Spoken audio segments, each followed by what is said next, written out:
Good afternoon, everyone. Welcome. I would like to welcome you to this last day of 5-day-long propositions number 9, Deserting from the Culture War. Of course, on behalf of my team, and immediately also a big thank you for this organization and wonderful company to work with. As many of you know, I see a number of people returning all 5 days, but also a couple of new faces. Welcome. Propositions number 10, Deserting from the Culture Wars, is a week-long series, a 5-day-long series of trainings, lectures, and panel discussions. Of course, that seeks to, or sought to, or still seeks to bring artists, theorists, and activists in various formats to reflect upon this current moment of ever more polarizing ideological combat of culture wars. This propositions number 9 is co-convened with Sven Lutheken, art historian, critic, and editor, and a senior research advisor of BAC. I will offer the floor to Sven in a minute for a in-depth reflection as to what happened in the last couple of days and what we're expecting from the conversation today. At this last day of the 5-day-long series, I'd like to take this opportunity in very few minutes I have to make a couple of comments and perhaps pose a couple of questions for the day. Now, first off, I'd like to situate the propositions number 9 at the convergence point of 2 projects. Of course, a wonderful project by Jeanne van Heijswijk, Trainings for the Not Yet, itself, and I quote, an exhibition as a series of trainings for a future of being together otherwise, convened together with the multitude of collaborators by Jeanne van Heijswijk. And Jeanne is here with us, and I look forward to engaging in conversation with her as well. Now, this propositions number 9 is both a temporary spin-off from this project and in some way also an extension of the assembly of not just people, but ideas, learning objects, and importantly, relations that Jeanne has brought together. An assembly from and with whom we learning a multitude of strategies of indeed being together otherwise, posing a significant challenge to also ourselves, but also to what we've used to call educational learning, namely how to train one another, how to collaboratively, collectively learn and rehearse something that does not yet exist, the not yet. If I mention convergence of 2 larger frameworks next to the trainings for the not yet, it is of course an ongoing research itinerary at BAC called Propositions for Non-Fascist Living, which indeed has been prompted by a resurgence of fascisms into the present, fascisms in their both historical guise as well as their contemporary iterations. Fascisms then, if you will, in an expanded sense, historically, geographically, and substantively, as a cluttered composite of multiple large-scale state, corporate, dictatorial, militaristic, and destructive conducts, as much as the micro-authoritarian impulses colonizing the everyday through patriarchy, misogyny, bigotry, xenophobia, racism, and many other culture codes at odds with the values of social and ecological justice. And yet the historical and contemporary fascisms are not the subject, not the theme of this research, perhaps on the contrary. It's what prompted this research in order to search propositions for living, to quote Foucault, from whom we borrowed the term non-fascist life, to living life that is counter to all forms of fascism. Foucault himself talks about the art of living counter to all forms of fascism. And that means to think, imagine, and actualize to the extent possible the alternatives, the propositions, if you will. In this chapter, of which this is the last day, as I said, we are looking at this fascist predicament of the present through the prism of the ideological combat that is culture wars. prompted by the question, indeed, how to envision art of living counter to all forms of fascism, Sven Lutheken has suggested the notion of active desertion. An active desertion from culture wars, an active refusal to play war games, a refusal to be distracted from the course, to imagine and actualize on our own terms the world otherwise. Desertion, Sven offers, should be understood not as withdrawal into a realm of apolitical privacy, but as pursuit of different strategies, tactics, collaborations, coalitions, and temporalities. Different strategies, tactics, collaborations, coalitions, and temporalities. What my artists and others who are professionally engaged with images and imaginaries, with narratives and assemblies, have to contribute to the collective discovery of different modes of living culture. I very much look forward to discussing precisely these ideas of tactics, strategies, collaborations, coalitions, and temporalities today. But before that, and specifically speaking of culture wars, I want us, again, much like yesterday, the day before yesterday, and the day before yesterday, keep in mind that in the Netherlands on this very weekend, anti-racism campaigners are protesting in cities across the Netherlands as Dutch children and beyond anticipate the annual arrival of St. Nicholas and a blackface character of Black Pete who traditionally accompanies him. I looked up the recent polls today, and a majority of 59% of the Dutch want to keep Black Pete in blackface, arguing, of course, as we all know here, there is no reason to change a holiday tradition that is just harmless fun. Yet it is a shrinking majority in the Netherlands, and that's good news. Of course, Netherlands, which was for centuries a major colonial power, the opinion and practice are changing. Today, 26% of the population wants to get rid of this tradition in comparison to 7% in 2011. That said, we're not yet. Last week in The Hague, the gathering of the anti-racist Kick Out Zwarte Piet has been violently targeted by a group of around 40 people who attacked the conference with fireworks, broke windows, and destroyed the car of two key figures of KOZP, Kick Out Zwarte Piet. These attacks seem to be fueling other hooligans in the Netherlands who, as well as neo-Nazi group Pegida, have announced their presence at the different intochten in the country, threatening the anti-Black Pete protesters. Their public presence and aggression is just one of many testifying to the increasing fascism here around us. This is a reminder that fascism is not discourse, or not just a discourse, but a bellicose turf war, and we talk about a number of examples throughout these 5 days, whether the attack on Rojava and the political practice of stateless democracy in northeastern Syria, we talked about Bolivia, and many other pressure points around the globe at this very point. But in closing, I would want to situate this gathering also in connection to the 30th anniversary of the ending of the Cold War. Indeed, this month we celebrate the 30th anniversary. Now, 17 November, today, rather than 9th of November that Berlin celebrated the fall of Berlin Wall, 17th November is a crucial date for me personally and politically, because that was the day of the so-called Velvet Revolution in former Czechoslovakia.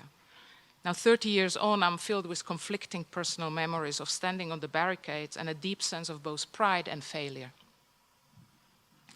While with my fellow students, artists, intellectuals, we were passionately debating day and night the notion of democracy and narrating the future, we did not fully understand that the new infrastructure in making around us was not so much of democracy as it was of neoliberal capitalism.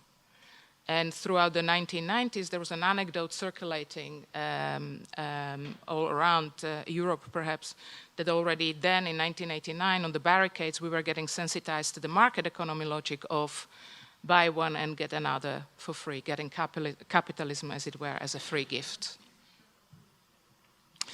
I was reminded of precisely this sentiment post-1989, still living in Central Europe, by social theorist and artist Bini Adamczak, who spoke yesterday and the day before at this Propositions number 9, who in her writings addressed this trap of the historical tendency of revolutionaries to focus on ideas, theories, manifestos, and programs, rather than on the relational forms. And this is something also what Sven quoted in one of his texts that I read with pleasure, and also on the opening of propositions number 9. Focusing on ideas, theories, manifestos, and programs, rather than on the relational forms, the Beziehungsweisen of councils, communes, commons, associations, etc., etc., etc.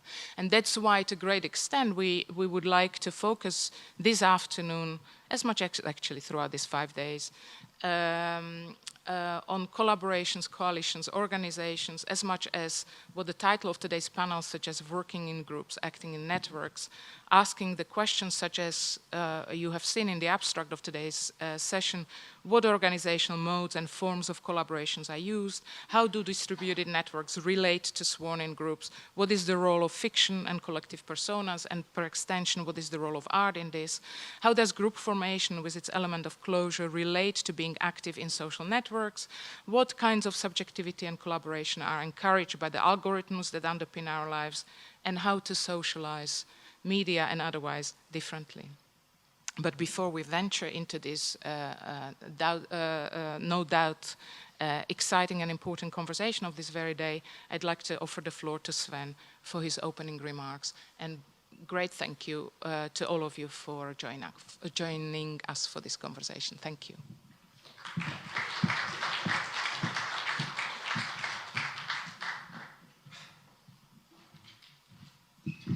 Thank you, Maria. Thank you, everyone, for being here for this final afternoon of Deserting from the Culture Wars, Propositions 9.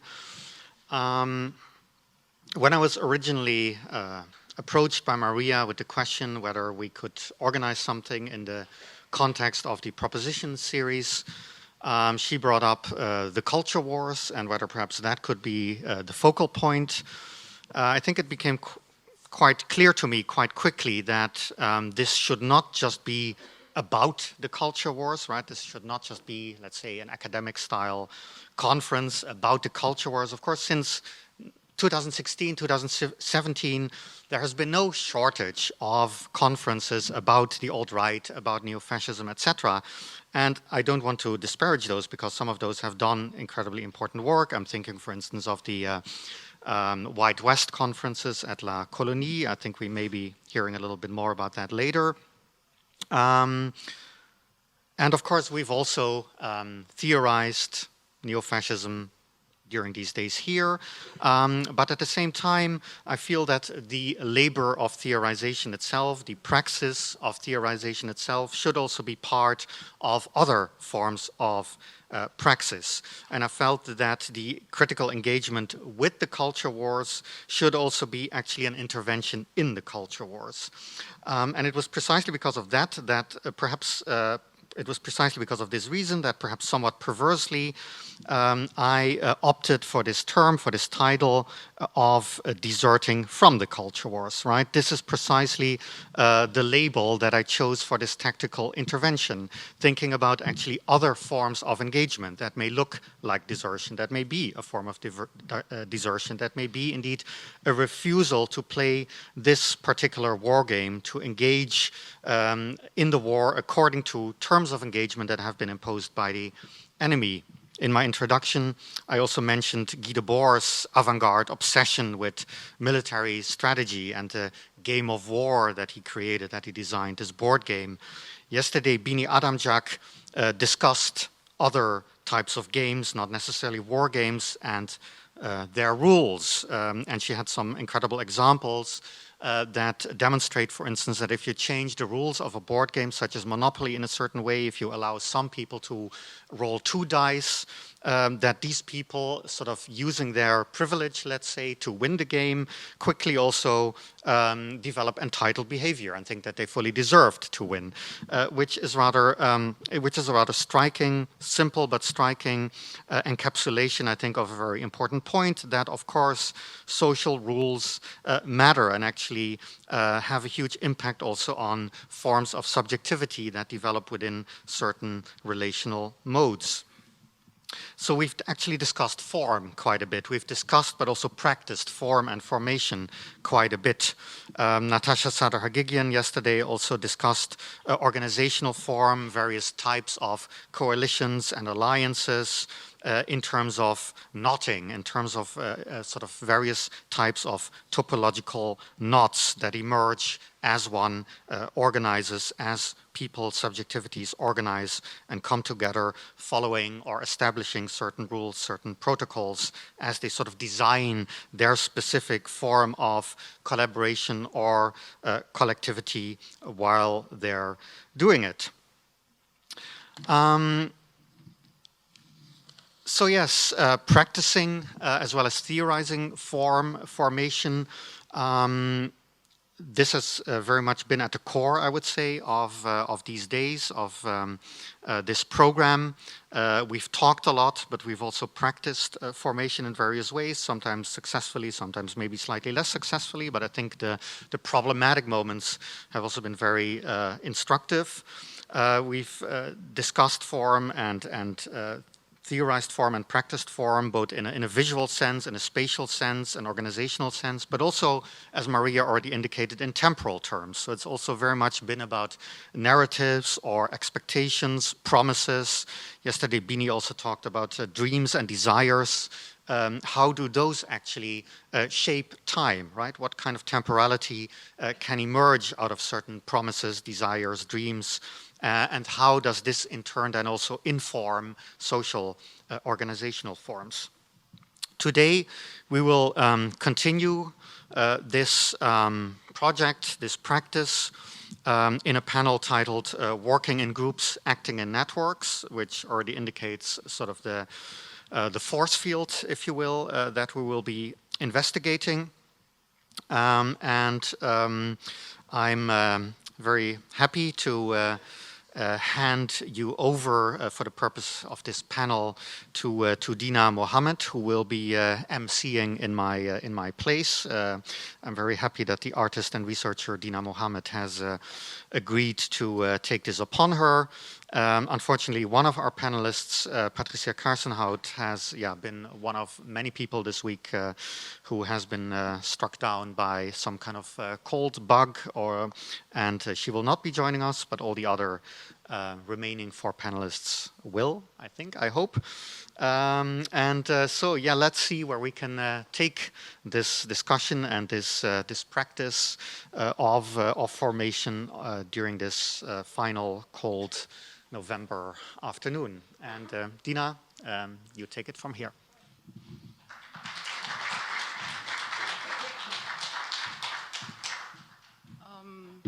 Thank you, Sven.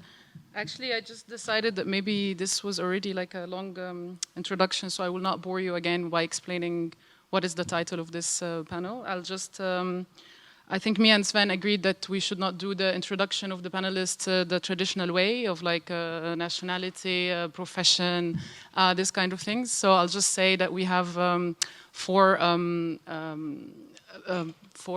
people who have like a long practice and a big production of a body of knowledge that can help us to answer some of the questions that Maria and Sven mentioned. So today we have Kader Attia and Dina McCarty, Dan McQuillan, and Johannes Paul Raether. And on an organizational note, we'll have like 20 minutes for each panelist to discuss their ideas, and then we'll have a break and we'll come back for the discussion and open it to the floor for questions. And I would like to introduce Johannes, who will be the first one to talk.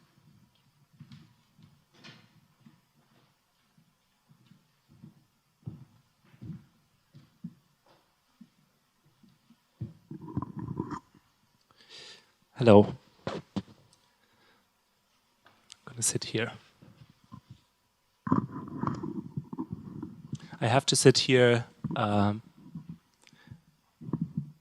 because 2 days ago, I, as us, in a transformed or different form, was sitting at exactly the same place. And for those who have been here, I hope that difference makes something for you. For those who haven't been there, it will be maybe a bit fast or like condensed what I'm going to do now, which is introducing myself as other in a form of in the form of a selfie war, you could call it. Many images of identities, artificial identities, I call them, that I sort of enmesh my bio body with. And so this privilege of being many and at the same time poses as a problem of being many, because I would like to repeat exactly what I said 2 days ago, but it would be so boring for those who have been here. So already there maybe it's a first sort of precursive argument for what it means to be and to become an artificial identity, and how to shed your natural, your given, your assigned identity in a temporal, fragmented, schizologic way. So I will start with like really briefly going through some of the identities I am. This is Transformella. She's a repro revolutionary of Ovolu factories, and she split herself after some years of existing into this one, Transformella Malor, who was also here giving a training a few days ago, 2 days ago. They, he, it, she is a kind of new updated version and a more fierce intervener into the mass commodity reproduction store called IKEA, because there are many as well. But I'm also Protectorama, a worldwide witch, or a smartphone Zangoma, and also this one, forked, separated, updated it herself into this one, which is Protector XX, Protect the XX, marking a variety of endings to her name. In this case, she's Protector Alum, because she's made from aluminum or aluminium, which you can see on her lashes. Indium, gallium, a toxic corroder, and I will introduce her a bit better later. This is Schwarmwesen. Schwarmwesen. We are all a Schwarm, and Schwarmwesen is one particular one, searching for its assigned or for the right Schwarm and never finding it in these tourist hells on Brandenburger Tor or Piazza della Signoria in Italy, on Trocadero in Paris. All of these photos are not here right now, you have to believe me. We are researching as this herd, as this flock, as this gathering of identities, of artificialities, and move through time and space. While we are not from the future, or we are not really sort of fictional, I as us is a vessel into constructed realities. And I will condense my framing of reality into that I do believe there is a potential other reality that's always there and that slumbers within that common reality. Speaking of the rules of the game, I think I frame it as there's a whole reality that's uncharted and has to be excavated. And this is what I as us do with these vessels, with these skins, with these figurations, with these conceptual personas, if you want to have it this way. So we kind of are traitors to common reality, to this reality that we all share. We are not faithful to this reality, and we sell it all the time. I mean, selling not in commodity form, but we are just like selling it off. It's like a piece of garbage that we want to get rid of. It's a mean reality, so you have to betray it, give it away. I want to specifically concentrate on one of these. Some people call them avataras, which I kind of am a bit careful with, that term. I like the idea of printing a concept into a body, which is the Sanskrit meaning of avatara. Avatar definitely doesn't work, as it's in the game context.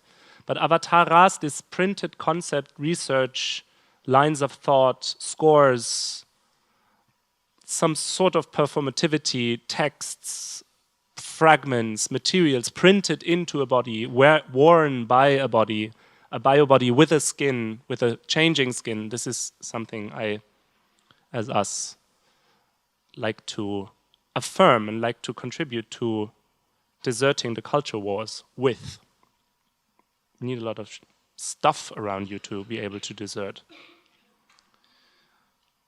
So I would like to introduce one of them a bit more thoroughly because it's, I hope it contributes to the question how the mean reality that we all share and the potential reality that has to be redeemed and excavated at all times, where the rules have to be changed so this sort of emerges, how they interact, how they kind of can and should melt into one another, how they should sort of flow into one another, and that they are that the membrane or the membrane between those two is actually very thin. And as Sven has just said, if you just basically add one dice, suddenly you're in this entire other form of perception and consciousness production. And this is why I want to introduce Protectorama, the worldwide witch, a bit more in depth today. She as me is this worldwide witch, and let me go to a portrait of it, her, them, I as them. This is, by the way, a diagram that we form to keep track of our becomings. It's not so important today, so I'll just show it to you like this. All right, that's her. She started as this smartphone Sangoma, as this smartphone fetishist, trying to dissect each one of you from the screen body, from these devices that we always carry with one another. And for this, she built a world-healing machine, a world-healing forest, which you can see here, lit by the smartphones, in which you devote your smartphone to the smartphone, which you try to sort of get rid of it and have the witch hold it for you. This is in 2011, so the smartphone was also something a bit new. Nowadays we're all totally possessed by it, but already then she as me could see the growing possession with this artifact. That, by the way, as you can see, there's these protheses in the world healing forest, like these stands in which you have to get yourself in. I don't believe the smartphone is a prothesis. I think it's more like an artifact that materializes a lot of the principles that contemporary capitalism is running on, and that's why it's more a fetish to me than a prothesis for the living. So actually we have become more the prothesis of our phones than the prothesis that the phone is our prothesis, as you can see here. So this is the base of Protectorama, and she, as me, went to various places and spaces that are the desert of the smartphone here on the mountaintop. She, as me, hiked and preached in a ritual stone circle in Scotland, trying to channel the energies of thousands years old rituals towards knowing what this smartphone possession entails. And also in the center of the cathedral in Times Square, many places that to me, embody the gadget culture that we sort of are immersed in. And so she forked herself at some point when this ritual practice became unbearable or untenable, and made an update of herself, which is here, Protector XX, here in a lagoon in Iceland, which she infiltrated. And it was for the specificity of the materials that were produced for the smartphone. This is aluminum, because she actually, just before, had entered a site that was very specific to the smartphone, and it's in Berlin, and she will introduce herself with that, I hope. Greetings. Can you put it up sister. a bit? My name is Protector XX. I am a surrogate for a witch. I was made on July 9th, 2016 to assist in a ritualist research maneuver in the iStorage. iStorage is the witch's name for the flagship store of the Apple Corporation on Kurfürstendamm 26 in Berlin. I was made to assist the construction of a machine, a temporarily formed community machine. Constructed by us, the worldwide witches, we formed a fragile, communal witch machine. And with this organic, and at the same time technological apparatus, with this delicate and transitory social relation that you would normally call an audience, we infiltrated the iStorage. Hundreds of humans congregate in Apple stores around the planet.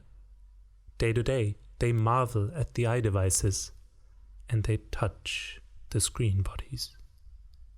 They devote themselves to the opaque and glossy surfaces, to the ancient idea of a body without any material weight. Day to day, they devote themselves to the smartphone fetish. We infiltrated the iStorage to perform a counter-ritual, our psychic ritual, that would disrupt this reality, that would upset this devotion. Walk with me. Traverse with me through my psychorealist precipitation. So the witch's offering of materials, the organs, if you want, of the smartphone fetish, I'm calling them organs because there is this idea of the smartphone fetish of a body without organs. At least we cannot see behind it, or we don't want to. We can't take it, or we don't want to take it apart. There is this idea that the materials that run the smartphone fetish are completely unknown to us. Here they are pictured in this. It's a bit hard to see. It's the phone that's destroyed by gallium, and on it, pierced into it, are the rare earth materials that make it faster, harder, and more opaque, louder, and more connected. They are all nameable, but we don't know what they are. If you hear about europium or lantan, of yttrium or dysprosium, you think of maybe distant planets, but not of materials that make your everyday object run. So making these smartphone fetishes run and make them what they are, that was interesting to Protector XX, and she brought them in a medium that I as us call the corporate specific corroder, because gallium, which is also part of the smartphone and of a lot of other sort of green tech, green capitalist devices such as electric cars or wind turbine, gallium, the metal melts in your hand. It's basically not toxic for your hand, but it's extremely toxic for the smartphone fetish, for the aluminium devices of the Apple Corporation. So that, of course, melted, or of course, maybe that's not of course, the gallium corroder that dripped during this ritual onto the Apple devices, onto the floor, was mistaken for quicksilver. And the police shut down the whole iStorage and made a big drama out of it because they thought it was a terrorist attack, as you have seen. So this idea of an unreadable material, a substance that's very common in our devices but unknown to us, which is toxic to our devices, but not to us. This was what the witch in her techno-alchemy wanted to propose, and this is what I would like to contribute to the discussion today. I think that would be basically it. Thank you.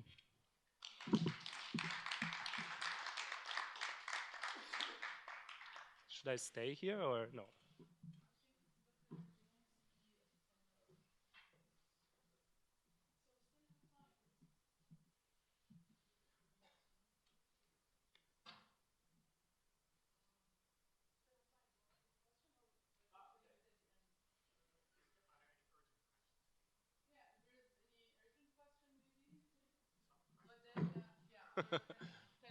Yes. Oh, it's available. You put in gallium at Amazon or eBay or a shop called smartelements.com. Get it? Yeah.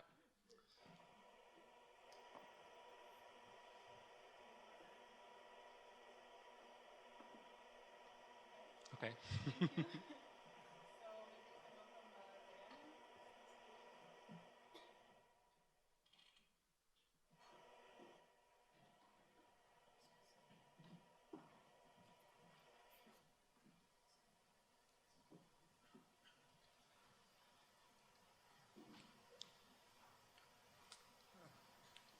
Oh, wow.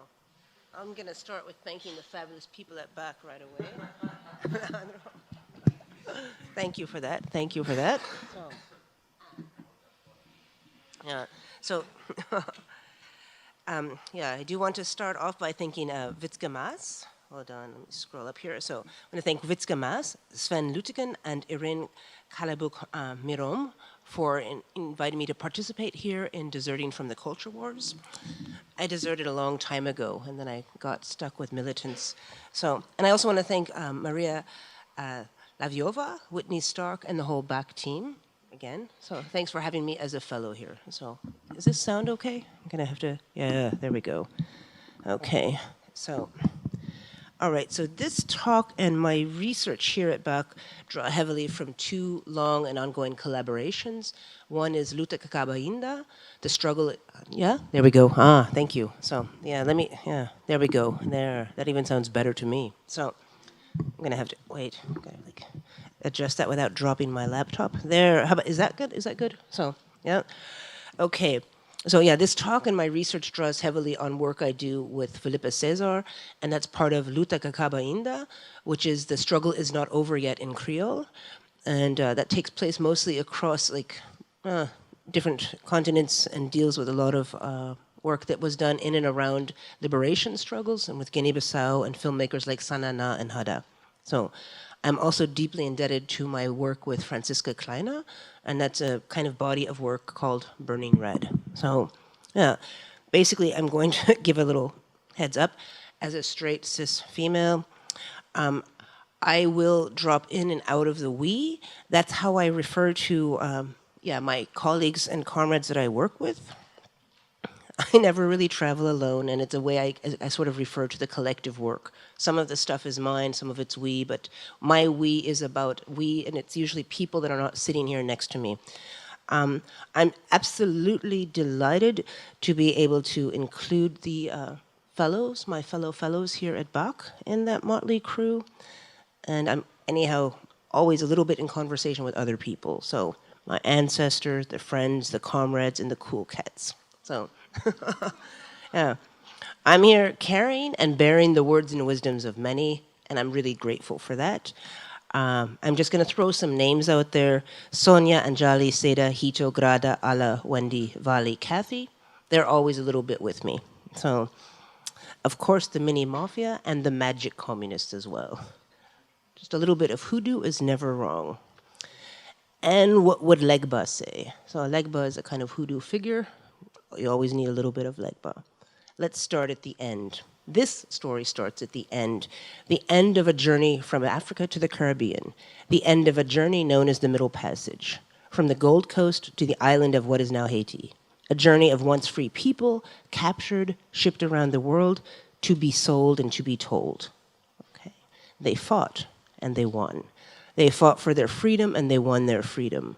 Those once free people met other enslaved Africans, born free or born into oppression, the free people of color on that tropical island. Those survivors of the Middle Passage found their kin among the people on that island. They used their heads and their minds and their bodies and their arms, and they took up arms and they fought for their freedom and they won.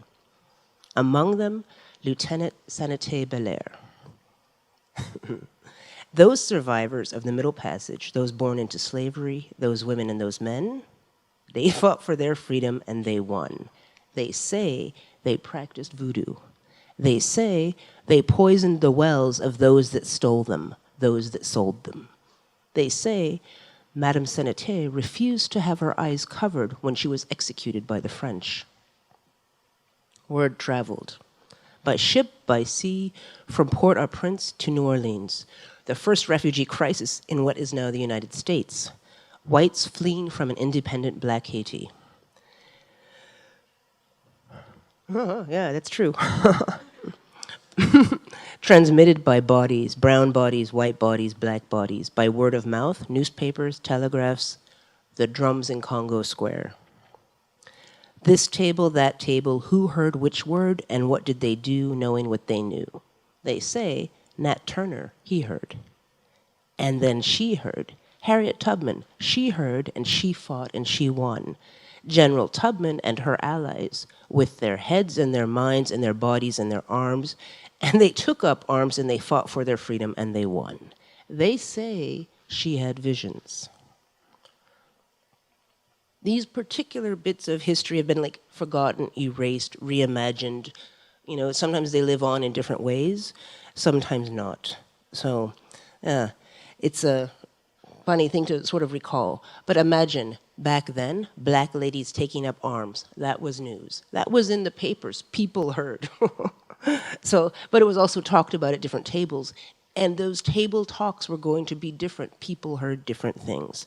Okay, by the way, Harriet Tubman's life, there was a biography published in the late 19th century, Scenes in the Life of Harriet Tubman. So she was already being medialized. Of course, I think most of you know the film Harriet has just been released. So she does live on in the imagination of people. Anyhow, like, don't forget, this is about becoming media, and this part is about techno-feminist pasts. I'm going to say that presence and potentials are also present. Anyhow, word traveled. By ship, by rail, those workers, the Twitter of their time. It might have taken longer, but word traveled. Carried by letters, books, newspapers, these words, these whispers, some rumors, they were heard. In Paris, St. Petersburg, Kutaisi, that's Western Georgia. It's the farthest reaches of the Russian Tsar's empire. So who heard which word, and what did they do, knowing what they knew? Now we arrive in Guria. That's Western Georgia. It's very, like, near Armenia. It's very far, the farthest reaches of what was then the Russian Tsar's empire, okay? 1902, the fertile land of Guria is in conflict. The peasants are rejecting the Tsarist rule. They refuse to pay taxes, they blocked the roads. They've kicked out the Tsarist rulers, they kicked out the priests, but then decided to let them back when they needed to bury somebody, baptize somebody, or marry somebody. So they ran a more or less independent state known as the Gurian Republic, or the Gurian Peasant Republic, from about 1902 until 1906. Now, this peasant republic was socialist organized. There were workers coming in from mines and new workers coming in from the oil fields, which were just emerging in Baku. So people were getting into this, like getting first wave of some kind of industrial working class and coming together. People in Guria could read. People in Guria had the serf emancipation of the late 19th century, late 19th century in Russia had allowed different things. In Georgia, that serf system was particularly complicated. But one of the things that they had long fought for, and it's a sense of pride in Georgia as a whole, is literacy. Small villages in Guria and across Georgia had libraries.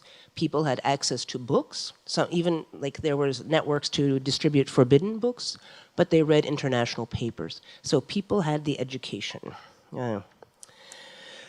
Okay, yeah. So they were hearing these things. Harriet Tubman's story traveled there. They heard about this. Okay, it's also important. It was a backwater, but it was a crossroads. Oh, that's where you always find Legba, by the way. It was a crossroads between north and south, east and west. They were hearing things from like the west, which was St. Petersburg, but also France, north, which was Scandinavia, east, which was Persia, and south, Italy, Romania, everything. So they were getting a lot of information. The railroads were being built up and there was new shipping. So there were also lots of types of things in circulation. Flows of people were carrying flows of ideas and information.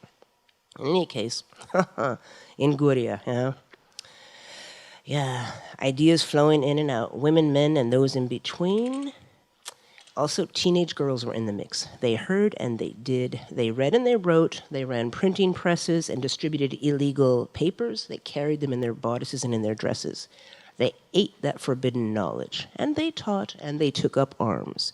They shared what they knew and they shared what to do. All those peasants, some workers and some miners, those women and those men, those people in between, and those teenage girls. They fought for their freedom with their heads and their minds and their bodies and their arms, and they took up arms and they fought for their freedom and they won. Well, they won and they lost, but it showed it could be done. And word traveled. Lenin heard. Maybe more importantly, Elena Stasova, she heard. The absolute, Lenin's lady laptop. The keeper of the codes, the passwords, safe houses, the keys to it all. Bolshevik budgets, the operations, encryptions. She ran the Bolshevik center, that keeper of secrets, she heard. They say she remembered everything in great detail. They say she never wrote anything down. Stasova went to Tiflis, to Georgia, just in time. She does meet the teenage girls, but that's another story. There was a bank robbery, an expropriation, propaganda by deed, a daytime job. They say that teenage girls carried grenades in their petticoats. Word traveled. Now, Alexander Bogdanov, the militant Bolshevik, he did more than hear, he did more than do. He told a tale, and oh, how he did it. Okay, in keeping with popular formats of the time, it is both a travelogue and a utopian science fiction novel. Until today, it can be found on the finest militant reading lists. Bogdanov, he wrote, and those words traveled. Red Star. Okay. Set in time travel between revolutionary Russia and communist Mars, the red planet. There on Mars, people lived in, well, like someone might want to, someone feel free to throw something in, like some of my comrades in the public here that know better. I'm going very shortly in this. People lived in a utopian society on Mars, and it operated along the lines of art, gender, technology, work, love, life, and the pursuit of happiness. It had one hell of an organizational science to it, one hell of an idea about how technology could be used to better the lot of humanity, one hell of an imagination about what communication and information technology could do, could be programmed to do. Red Star is like a handbook. Well, Red Star is like a handbook for a revolutionary space, for a communist world. Bogdanov was also an agronomist, soil science. Okay, a lot of people say this book refers to the failed revolution of 1905, but because he was so deeply intertwined and engaged with the Bolsheviks in Georgia, my bet is on Guria. That's the far more fascinating and utopic reality that was achieved, and that was a dream that could have lived on in the imaginaries of the people at the time. And that was also the story that needed to be told. So that was 1908. It's about 100 years ago, century and a bit from today. And that's about a century and a bit after the Haitian Revolution. So word travels. By bodies, by songs, by beats, by word of mouth, by letters, by papers, by books, stories travel, sometimes just whispers, sometimes just rumors. This table, that table, who heard which word, and what did they do, knowing what they knew, hearing what they heard. Okay, don't forget, this really is about becoming media and techno-feminist past, presence, and potentials, and we will get to cybernetics at Haraway. Trust me. Okay, thank you. Thank you. Where's Alejandro? So, It's well after noon. I deserve a glass of wine. So, okay. Like technology in the Western tradition, sets itself as a differentiator to that which is human. It's kind of like what else can be there aside to carry the memory and history of the humans. It is how and what the human transmits through song, through movements, through language, through writing. It is how and what the human imagines and renders, makes, the apparatus, all that is not flesh, something like that. I'm also open to other people's ideas, but I'm using a really broad understanding of what is technology and what is feminism. Okay, also very broad strokes, a radical project that embraces race, class, and gender and the struggle for, I'm going with a better bakery, so better recipes. So maybe on Mars, but it's like a very broad stroke, so it's not just lady business, okay? So a century of struggles feed into what becomes a pivotal moment in what has made today. And I think that's what Maria just mentioned in the opening here, is that basically this like neoliberal agenda that we're now forced to fulfill is actually a product of these moments. So all those militants, those survivors of the Middle Passage, those born into slavery, those born into wealth, those born into serfdom, the ones that came before. Those women and those men, those girls and those boys, those in between, those ones that wanted more. They fought for their freedom and they won. They fought for their freedom and they lost. They fought and they won. They fought and they lost. They fought and they showed that it could be done. Okay, this is important. It's the refrain for me is important because it's how the hope lives on. And sometimes hope just doesn't come from one day to the next. We need to, like something, hope is easily forgotten, but hopefully easily remembered. Okay, all of that becomes a novel, the Guria, right? So this feeds in Red Star. It's not just a novel idea, it's a science fiction novel that imagines an else here. Those militant women fighting for their freedom, well, okay, that's another story. Living on in the great in-between, lost or footnotes in the pages of history, their names mostly, let's say, never even written down. Still, word travels, and now I'm going to speed up. Like, we've got boats and planes and trains, weapons and words. They travel a bit more quickly, and I'm going to go to Latin America and to Africa, and I'm going to arrive early 70s. Okay, Hortensia Bussi, she hears. Who is she? She's a former teacher of history and geography, and she worked in Chile's Institute of Statistics. She also was married to Salvador Allende, and he, along with Fernando Flores, initiated what is called cyber sin, and that's very much inspired by Red Star. I'm not the only one to come to this conclusion. Yeah. There's also the English guy that smokes cigars, but it's a it's a system of organization, right? And it was a highly articulated system of organizing infrastructure. I don't know enough about Hortensia's role in this, but my gut says that it's there. Time travel will tell. Amilcar Cabral, he hears, and there isn't time to go into the whole liberation struggle in Guinea-Bissau and Cape Verde, but interestingly enough, he was also an agronomist. I must say I strongly recommend that you read Felipe Cesar's text Meteorizations, reading Amilcar Cabral's Agronomy of Liberation, which is published by Third Text. I've worked with her a lot on that, but in any case, he was certainly interested and inspired by Guria and how land use inspired that movement, and that really worked with how he operated liberation struggles. I also have it on good advice from an old militant that they all were reading Red Star in the jungle. So in the liberated zones and the guerrilla schools, Red Star was a book that was known. Word travels, and what did they do knowing what they knew? Of course, that ended up in a lot of liberated countries and movements across Africa. And of course, I'm not saying that this is only due to Red Star. I am saying that that was one of the seeds that was planted in the imaginary of people that went on to do liberation struggles. So now we have liberation struggles, civil rights, movements, media, they're all in the mix, and cybernetics. So it's a bit of nature, some culture, and some technology. Well, word travels, people do. So Donna Haraway published a Cyborg Manifesto in 1985 in the Socialist Review. And she clearly draws on a lot of these movements. I don't think she read Red Star.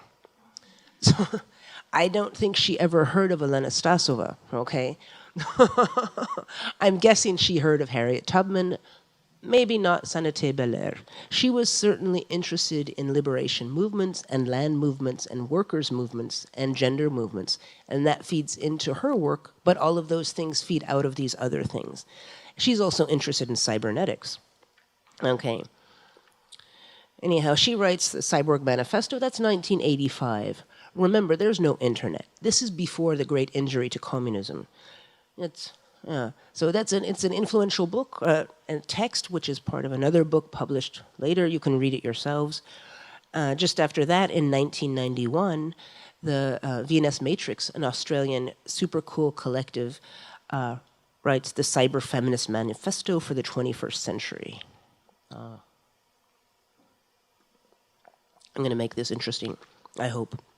The Cyber Feminist Manifesto for the 21st Century. We are the modern cunt, positive anti-reason, unbounded, unleashed, unforgiving. We see art with our cunt. We make art with our cunt. We believe in croissants, madness, holiness, and poetry. We are the virus of the New World disorder, rupturing the symbolic from within, saboteurs of Big Daddy mainframe. The clitoris is a direct line to the matrix, the VNS matrix. Terminators of the moral codes, mercenaries of slime, go down on the altar of abjection. Probing the visceral temple, we speak in tongues, infiltrating, disrupting, disseminating, corrupting the discourse. We are the future cunt. VNS Matrix. Okay. That's written before there's any kind of web, okay? I'm slowly coming to an end. Yeah. And I do want to just, remind you all that these generations of articulations and actions of political ambitions that called for different types of liberation and utilized different militancies, different technologies, they have both been the subject and the object of technological innovation. I would go very shortly into, for example, the types of wonderful graphic design that come out of the early Soviets is directly linked to the lack of resources and the intention to communicate complex ideas with people that weren't always literate. And so and the lack of paper, the lack of ink, the inability to easily, you can only carry so many illegal papers in a bodice, okay? So those things inform, how propaganda and graphic design work was informed by the material conditions. So that also informed what comes later and what people could imagine could come later. All right. Yeah, and then basically it's how these stories. Are you giving me a time signal? Okay. Yeah. Okay. I'm. Okay. Good. So anyhow, language, body, print, telegrams, railroads, weapons, bodies. How is history inscribed in transcript? So these carriers of ideas. Yeah. I had a nicer bit. I'm gonna go with it. These shapeshifters are both real and fictional, material and immaterial. Their actions mean one thing in their own time, another in another. So they are always in this process of becoming media, medialized, idealized, and fueling the imaginations and the imaginaries of the ones that come after. The carriers of ideas, and this is where it's how memories are almost remembered, almost forgotten, what kinds of things can pick them up and bring them back to life, right? So maybe zombies aren't always bad.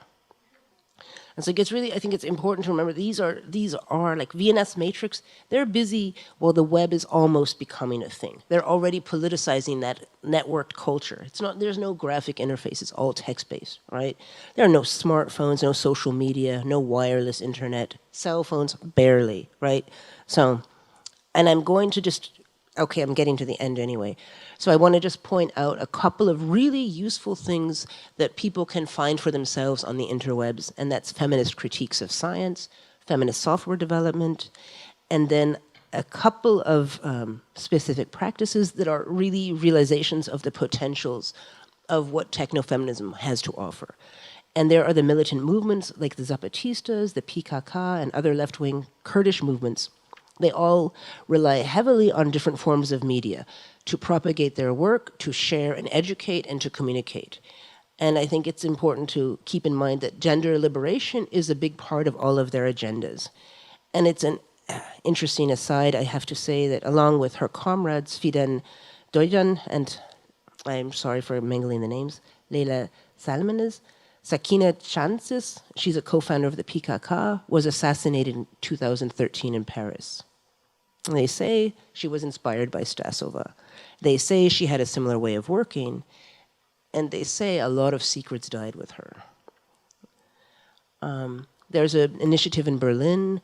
It's a loose collective, soup du jour, sort of intersectional, queer, black and white and brown and mixed bodies, apparently anonymously operating between the lines of social media and media to present critiques of sort of white heteronormative patriarchal practices in the art world.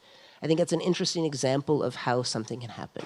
It generates a lot of whispers and rumors, and like everyone wants to know who's involved. And it's also led to quite a few public debates. Like only time travel will tell if it has any bigger impact. And finally, there is the project Sci-Hub. This is the first pirate website in the world to provide mass and public access to tens of millions of research papers. It's an illegal database of scientific papers that are sort of sucked in from expensive journals. It's programmed by a young woman from Azerbaijan, so Alexandra Elbakian. She's based in St. Petersburg. Actually, she has like several millions in legal fees if she ever leaves certain areas because she's been sued by so many institutions. So if you feel like donating some money somewhere, that's always a useful cause. It's also a wonderful tool that was built by someone who needed it. And she herself has a really interesting set of politics that involve like gender and understanding, but gender in a very broad sense of, let's say, building better bakeries for the future. So, yeah. So this is how, for me, I would say solidarity works over time, over space, for here and for there, for me and for mine, for you and yours. Like word travels and it returns. So it is about how these words and actions collide and how solidarity travels through time and space. And there I'm done. So thank you for your patience.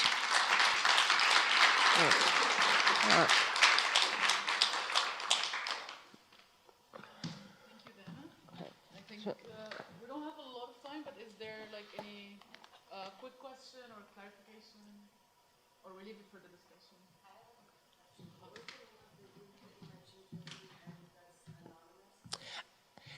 They're operating with different names and it's different collectives. As far as I can tell, there are two main names, and that's Soup du Jour or Coup du Jour. So, like, yeah. They're the ones who intervened in the whole Britannia. Among other ventures, yeah. The Whitey on the Moon, yeah. And here, what's funny is that now they're getting apparently credit and or blame, depending on how you see it, for a bunch of, new anonymous letters are emerging, but everyone, apparently, I mean, people think it's them. But, There is another quick question, maybe? corrections, also welcome. No corrections. More like observation or question. I don't know. So I would like to engage with your idea that you mentioned many times, or practice of taking up arms in the context of deserting, right? Yes. So let's assume we took up arms and then we deserted. Mm-hmm. Are we taking the arms with us? And if yes, what kind of arms would you take? Yeah, well, that's funnily enough because when the Portuguese were driven out of Guinea-Bissau, they fled and they left their arms. Me personally, I would take my arms. I choose myself to tool up differently. So I think ideas are the weapons that we need today. And actually, Amilcar Cabral wrote Theory as Weapon. So I think ideas can be much more powerful than than bullets. But of course, it depends which sort of territory, on which territory you're fighting and what you're fighting for or against. Is that, yeah? Thank you. Yeah, maybe we can pick it up in the discussion if you want, and then we can go on then. Now I would like to welcome Dan.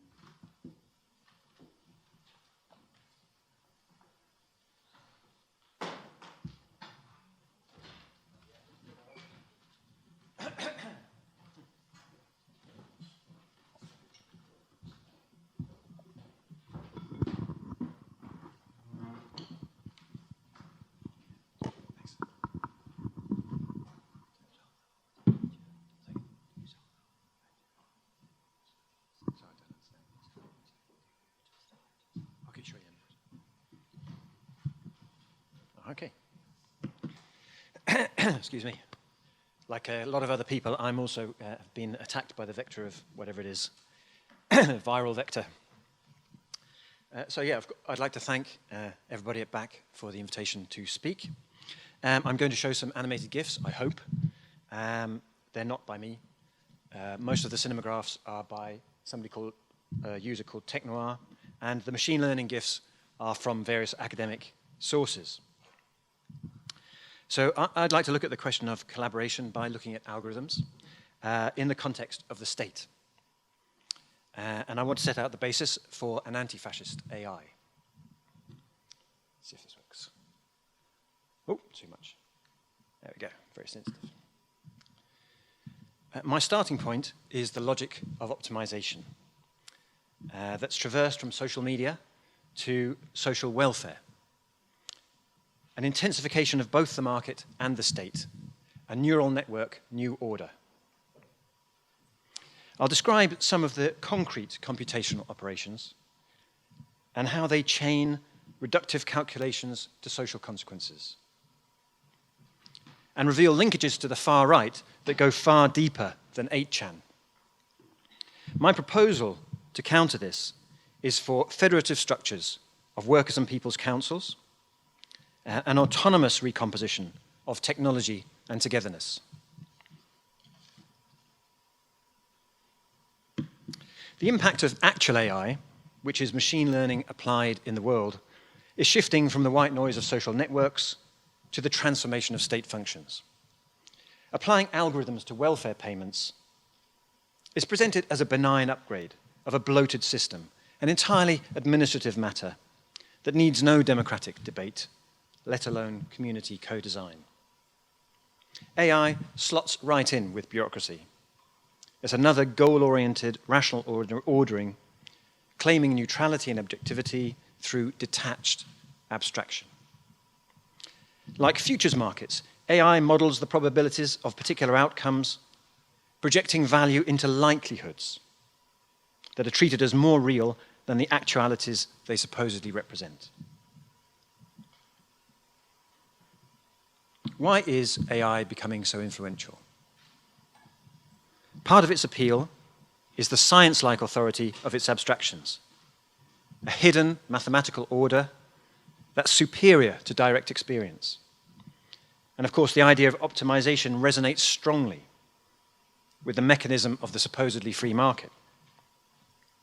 But commitment also comes from Silicon Valley, where AI is seen as a stepping stone to the dream of artificial general intelligence. But AI's utility is mainly as a crisis response, a fix for the failings of both state and markets. The marshaled enthusiasm for AI is intended to keep the show on the road.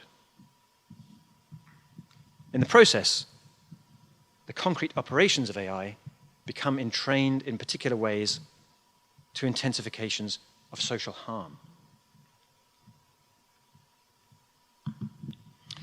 Machine learning constructs a loss function, which represents, in some abstract sense, the sum of distances between data and predictions in a high-dimensional feature space.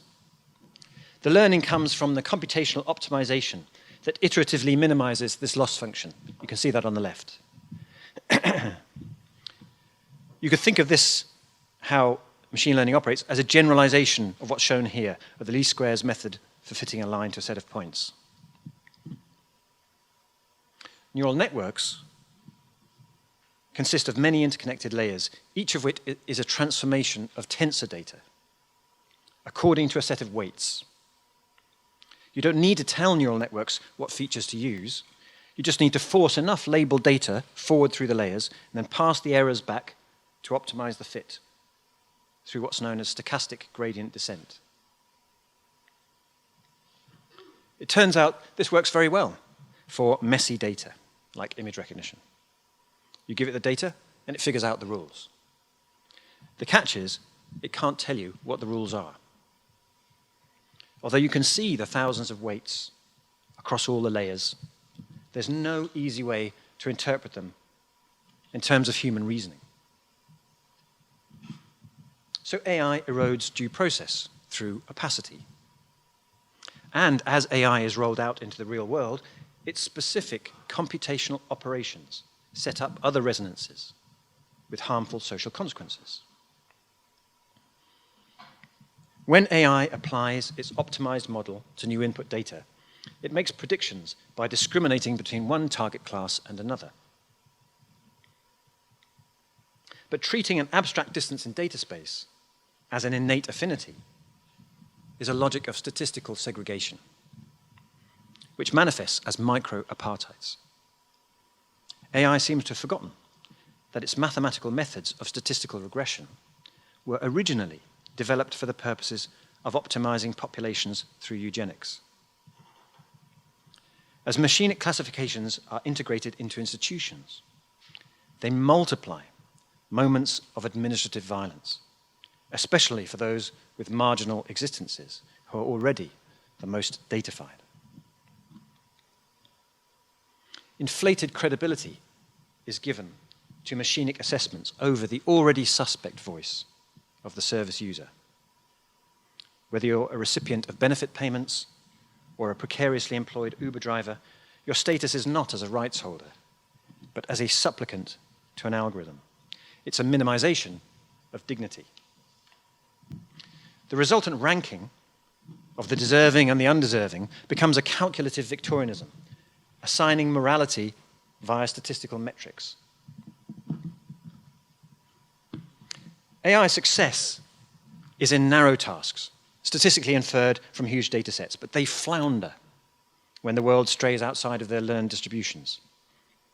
The process of hyper-abstracting the diversity of the world's materiality into planes of numerical consistency that can be mathematically manipulated is the engine behind derivatives, that is, the direct cause of the financial crash and the bailout of the banks.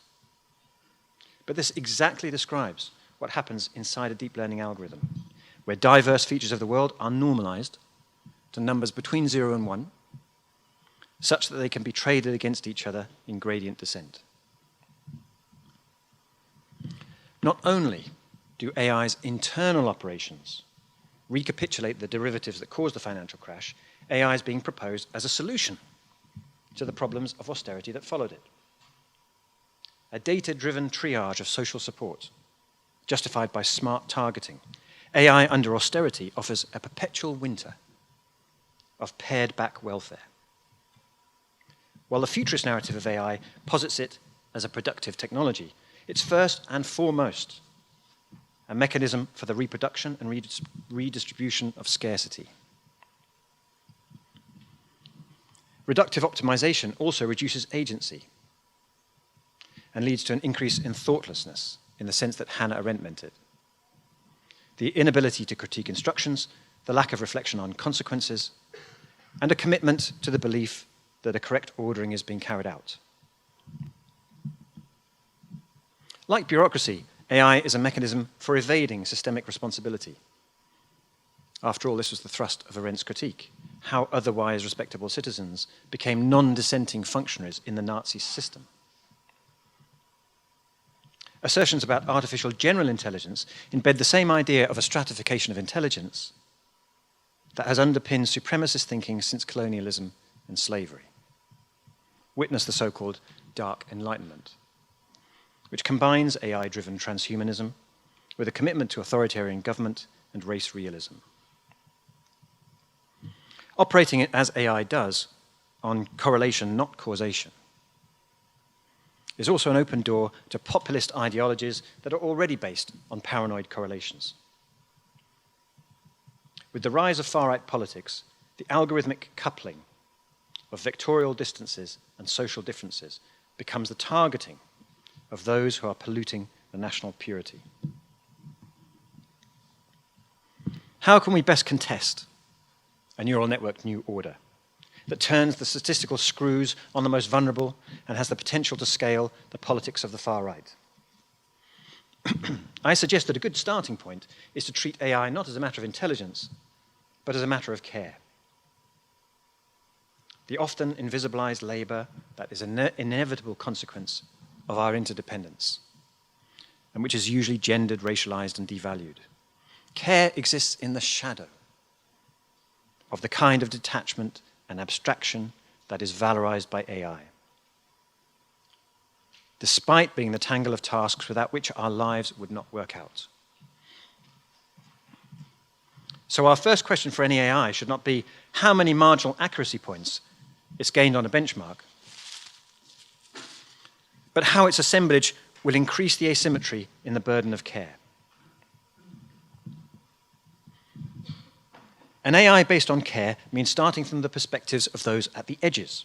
We can turn to feminist standpoint theory for the possibility of just such a way of knowing, where social and political disadvantage become a site of analytical advantage. Approaching AI through situated knowledges gives us a way to question its weaponized representationalism. The form of knowing enacted by AI depends on a separation between representations, that is, the weights in the models, and that which they claim to represent. But the way it acts in the world is such that subjects are actually produced and performed by these very same structures of knowing. So this invalidates the models as statistical insights, but makes them very effective as a form of subjection. Moving beyond the injustices enabled by data systems means moving beyond representation to social recomposition. Instead of asking for a more efficient way to model reality, we need to concentrate on enacting a different world. AI is a form of apparatus,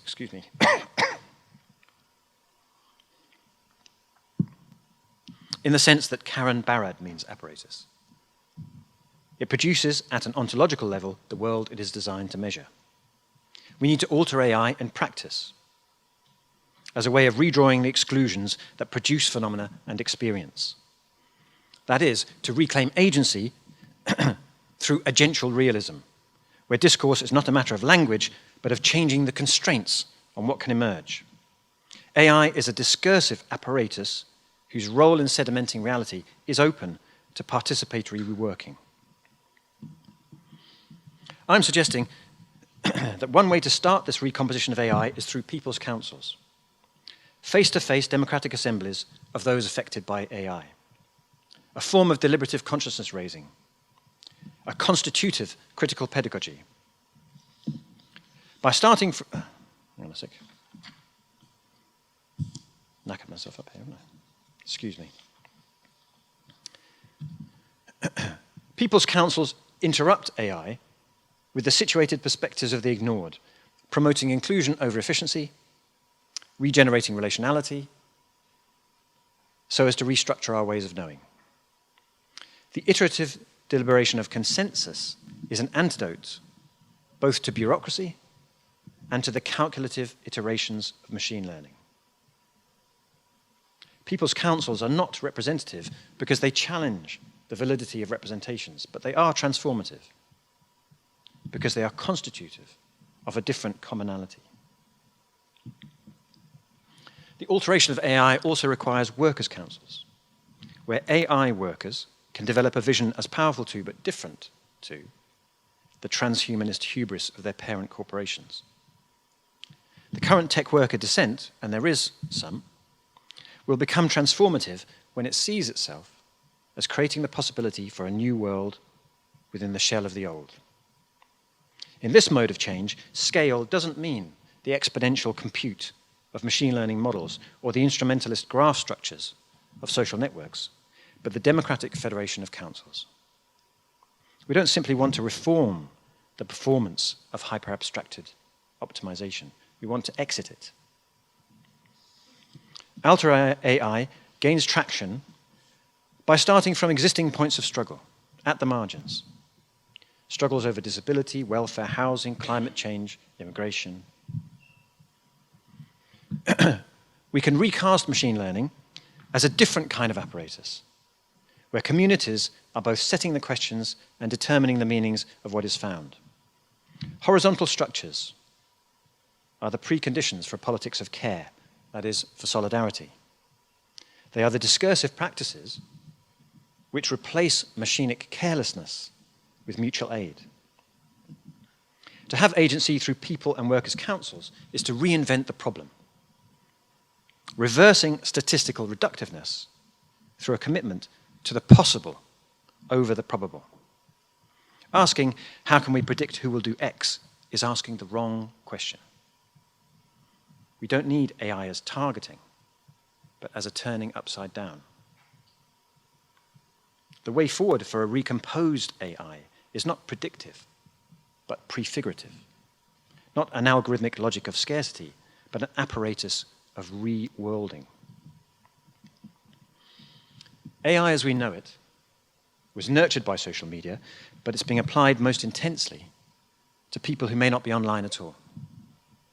It's not just automating inequality to apply data-driven force to the poorest. It's a fascist logic to start with the most vulnerable in the great task of optimizing the populace.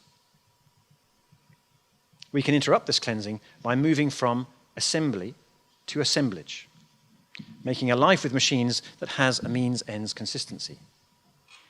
We seek tensor operations that operate against an architecture of social tension by enacting justice in the here and now, making AI a part of the collective construction of concrete situations that manifest the material relationalities of non-fascist living. Thanks very much.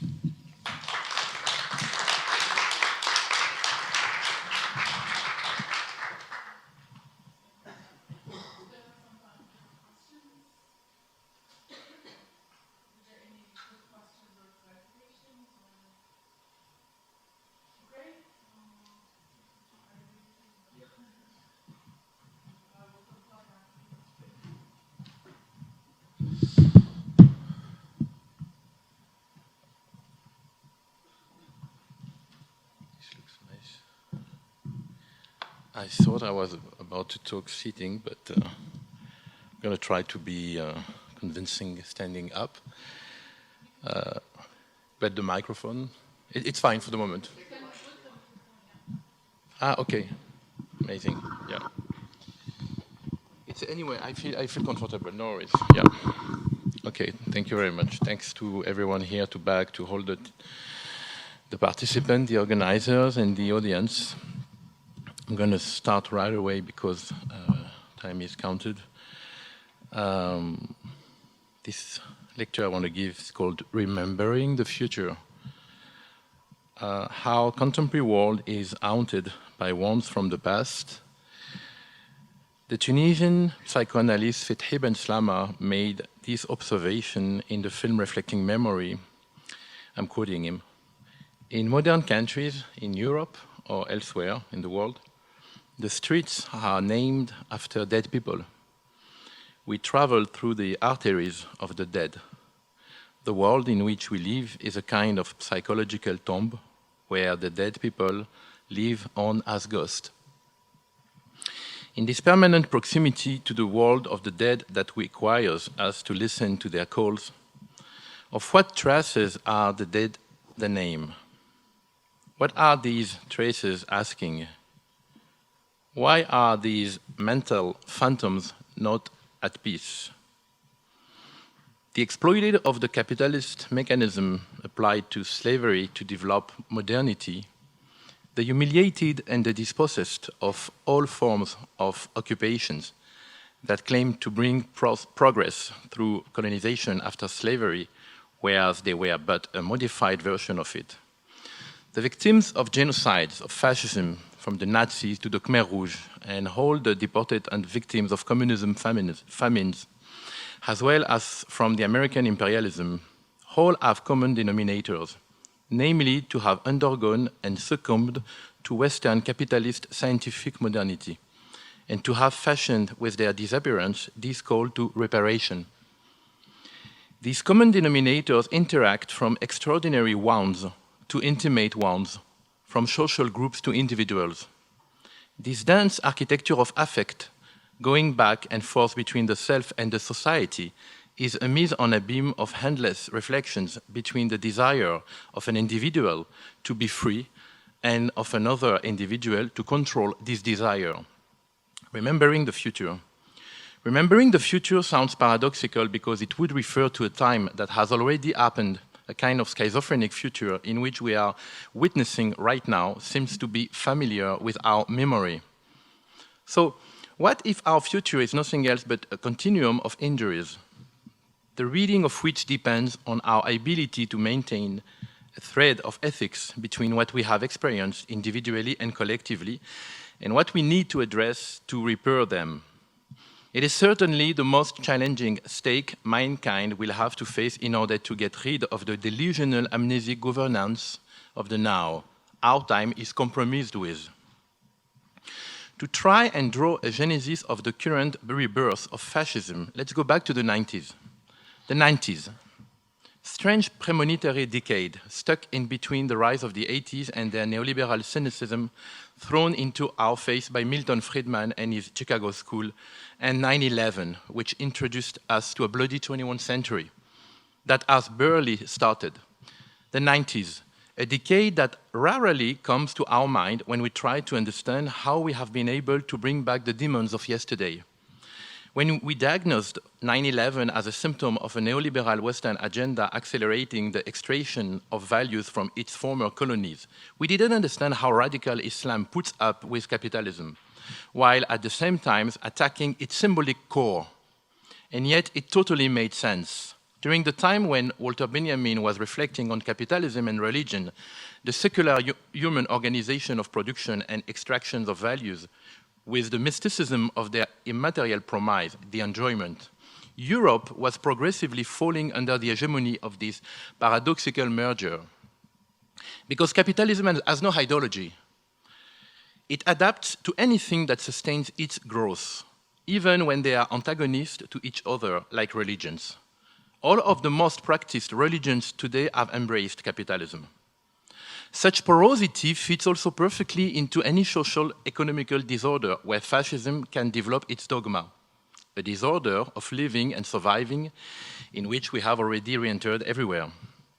If it sounds clear that South and North American fascism had a continuation of slavery and colonialism as modern white capitalist projects based on the supremacy of science and the white race, how have European fascism, which we naively believed were destroyed forever, been able to reborn from their ashes?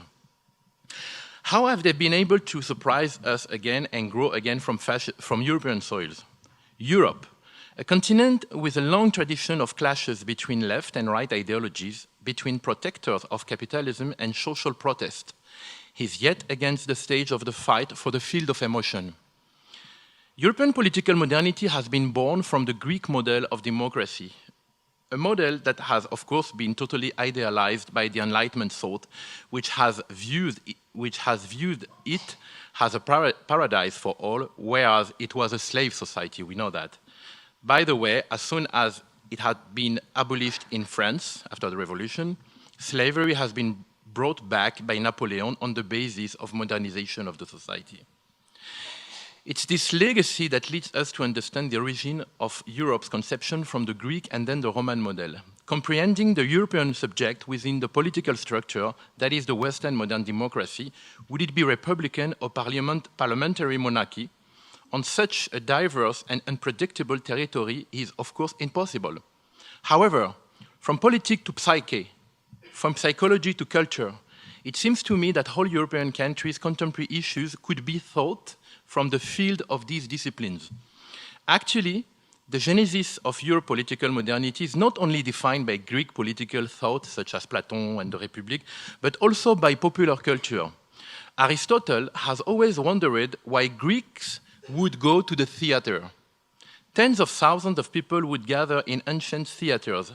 As Aristotle used to say, Greeks go to the theater to experiment the catharsis, to watch the villain being killed by the hero, identifying to the winning victim would allow them to get rid of their problems, and through catharsis experience, to heal.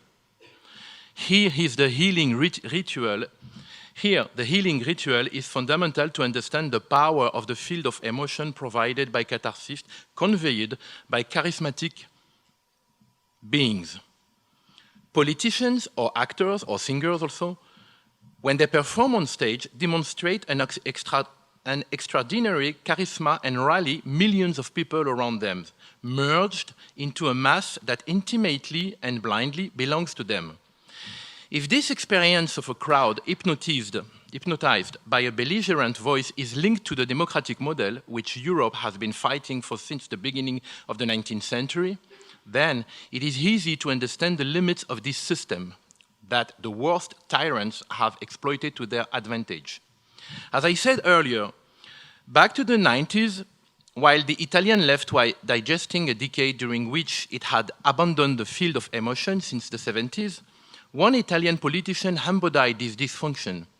Silvio Berlusconi has slowly conquered the Italian people by galvanizing it through populist media that he himself had created in the early 80s.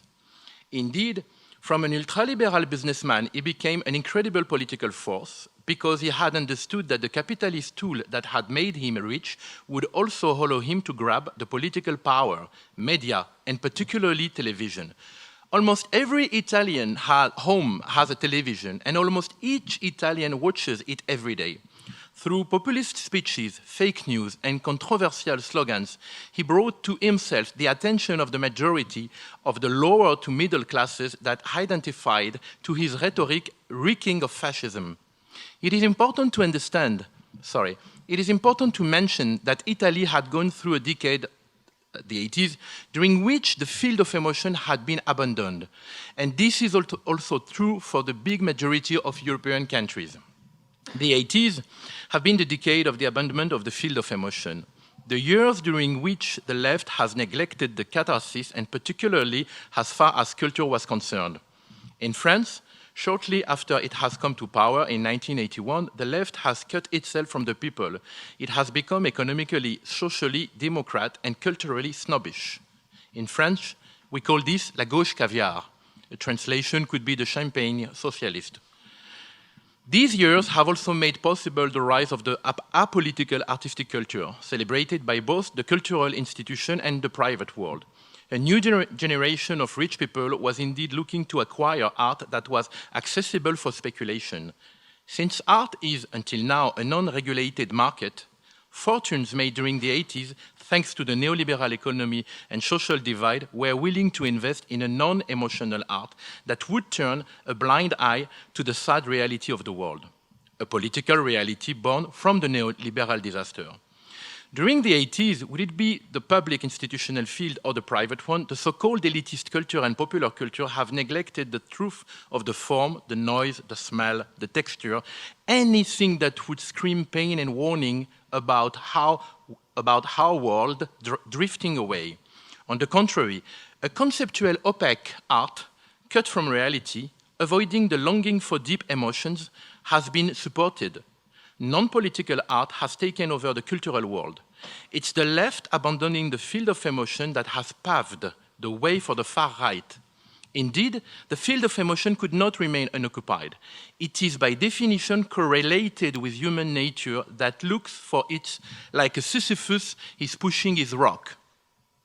Since the 90s, the field of emotion has become the mainstay of the conquest of power in Europe and in the Western world, again, like it was at the beginning of the 20th century. If there is a way we can stand fascism today, it is by reappropriating the field of emotion. Because it goes back and forth between art and politics, the field of emotion can be reappropriated by activism, culture, and psychology. I can understand that there are other ways, but these are the ways that I'm working on. I'll show you very soon. Theory, of course, is needed to map a context and elaborate strategies, but it is not enough. Art and actions are the ways we can reappropriate the field of emotion to heal immaterial injuries that our European society has never succeeded to repair. The dark legacy of this injustice, discriminations against racialized people of all kinds, discriminations based on genders, religion, etc., have barely been acknowledged in the national narratives and still aren't in the public psyche. from the color of the skin to the invention of a fantasized character, European racism has always forced the other, from Jews to Arabs or Muslim, to be subordinated to the status of a non-European model. Nowadays, the way Islamophobia and anti-Semitism are more and more freely expressed from the institutional to the public sphere illustrates this. So, how can we reappropriate the field of emotion? One possibility is by creating social links in a more and more digitized world. That's why I have dreamed about a space where we could experiment counter-reaction to the current disappearance of human connections, to the uniformization of diversity, and fulfill the need to free both memory and speech. Located in Paris, in front La Gare du Nord train station, a neighborhood where you don't need to investigate the history of the location to understand that colonialism is a heavy legacy for French society. Indeed, right outside of the station, all descendants of colonized subjects are here in front of you. Can we start the slideshow, please? Thank you. Malians, Algerians, Tunisians, Moroccans, Senegalese, Guineans, Congolese, an endless flux of people from an endless diversity is merging with European white from England, Belgium, Germany, the Netherlands, etc. But because I have grown up in a post-colonial environment, belonging to a community that was invisible within the academia arena, I became very sensitive to the silence, the absence, the denial imposed on us. Maybe we should, the first image, please. Thank you.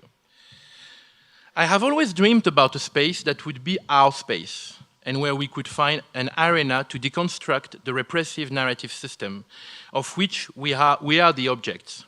This space, La Colonie, stricken out, is a freedom agora which aims at repairing the absence, this lack of acknowledgement, and the very loud silence that, until today, kills. Of course, silence kills. Silence has always killed.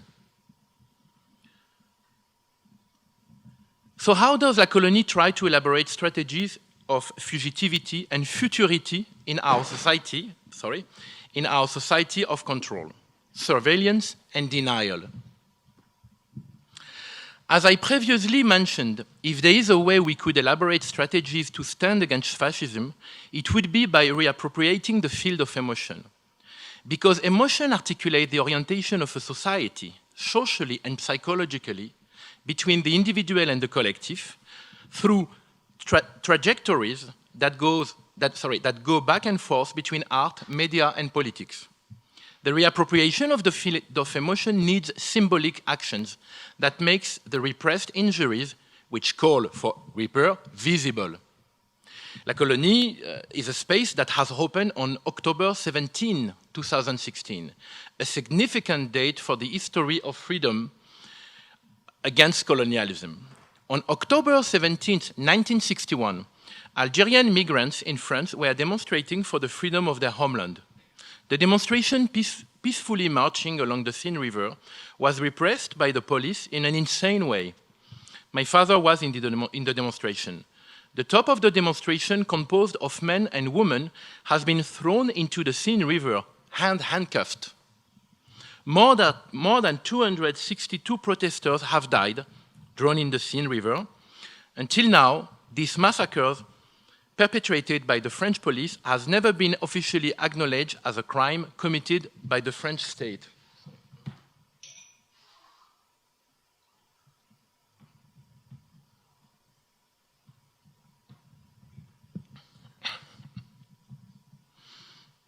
On the contrary, a perpetual denial of what has happened then has constituted the response of the state to so many claims by the survivors and their descendants. Each 17th of October at La Colonie, we organize a debate to write and reappropriate the narrative of this sinister colonial event perpetrated in Paris. By doing so, we try to maintain alive the memory of the people who died and their fight, through public dialogues with French and Algerian activists who took part to this demonstration, like the artist,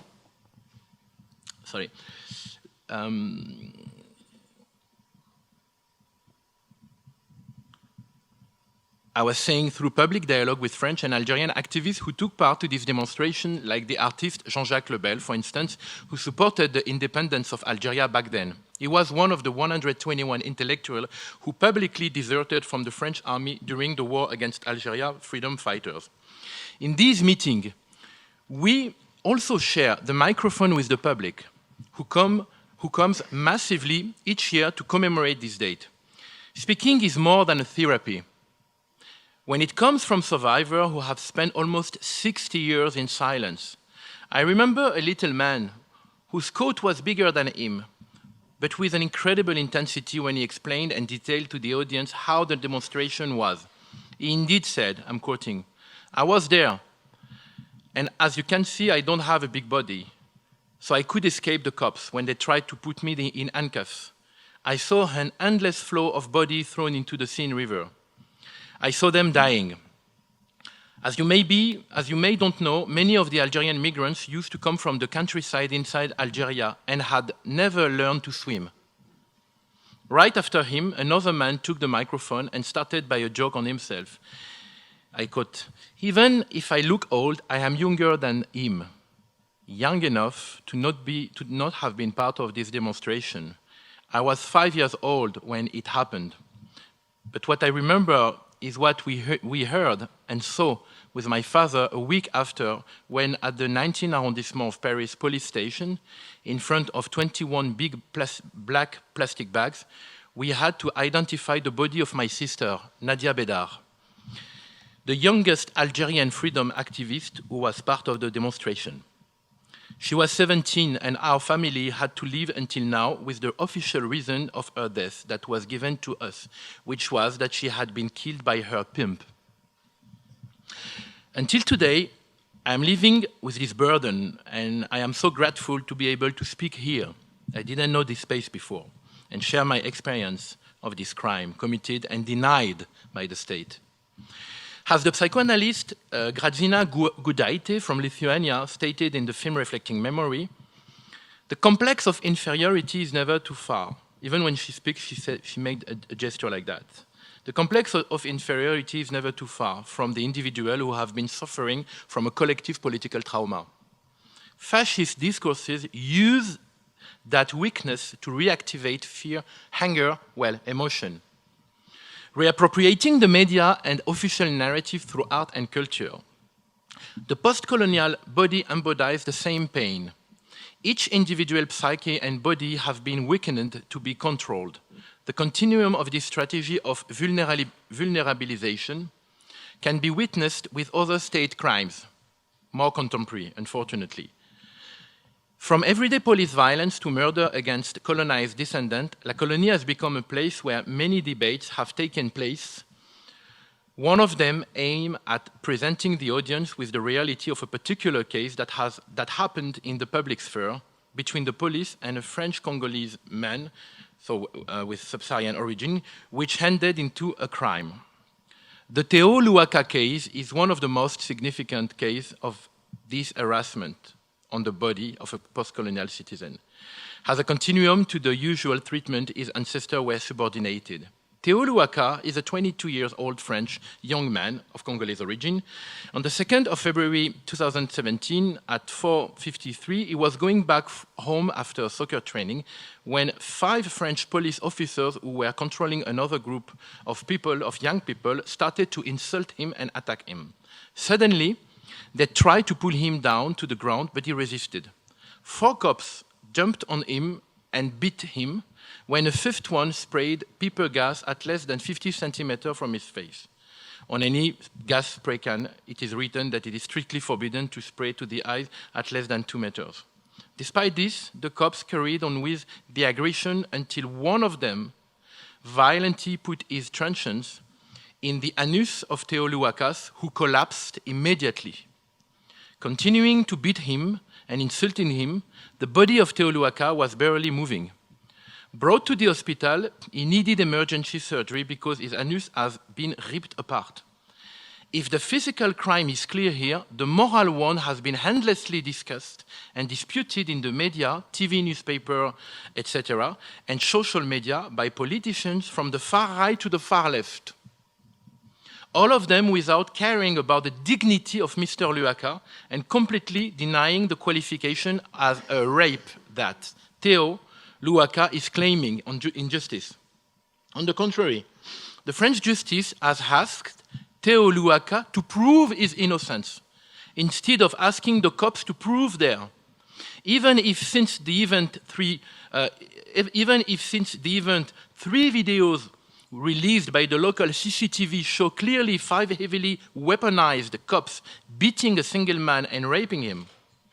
La Colonie has been the only space in France to welcome the parents of Theo Luaka 15 days after it happened, not Theo because he was still at the hospital, and his close group of friends who, in the wake of this event, have decided to create their own media, an online TV channel named Parole d'honneur, words of dignity or words of honor, we could translate in English, in reaction to the official narrative monopoly on this affair, which has always made Theo Luaka the guilty party. The aggressor, when the police officers were only doing their job. The reappropriation of the media and the narrative is another important way to reappropriate the field of emotion, and that's why La Colonie has since then supported this group of young people by offering them a space to record some of their program. In addition to this, I have also decided to realize the film. I think some people have seen it, so because we are running late, I prefer to conclude. Remembering the future. Remembering the future suggests a particular loop that endlessly reflects the future as an inception, the beginning of a consciousness due to the need for reparation. When I chose this title, I was thinking about a possible tangible future taking care of injuries that have never been healed.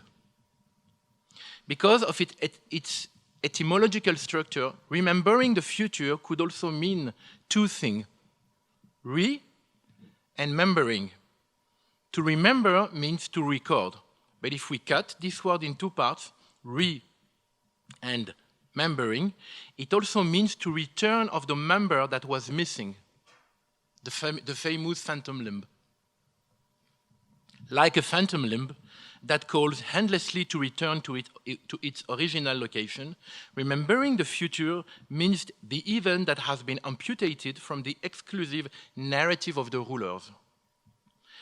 Because the racism we are witnessing today from the east to the west, especially here in Europe, has a deep root in our history, we need to remember our irreparable mistakes. The connection between a neo-popular racism born from the inequality and poverty generated by neoliberalism, which intensify the fear of the future, and the activities of ultranationalist minorities, which are very organized, is on the way to bring a powerful institutional fascism back in Europe. In a world where the neoliberal economy has triumphed, and the so-called representative democracy is not representing the people anymore, who runs to social media to be informed and entertained, we need to create a window to support the collective action in the real. We need to reappropriate the narrative. We need to reappropriate the field of emotion.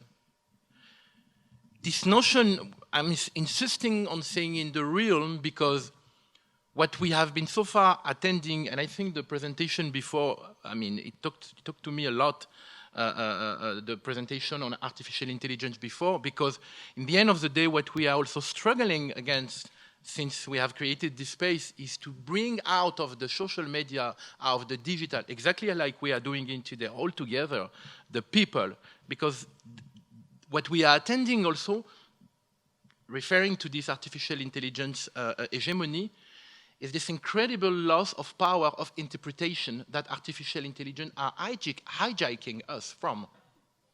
And by rebuilding a common us, a common together, arguing, of course we cannot be agree all the time, but we just, I think, in my opinion, the reason I created this space, it's one possibility of countering this sort of disappearance, this sort of dissolution of what used to be a human instinct, the gregarious instinct, to be together.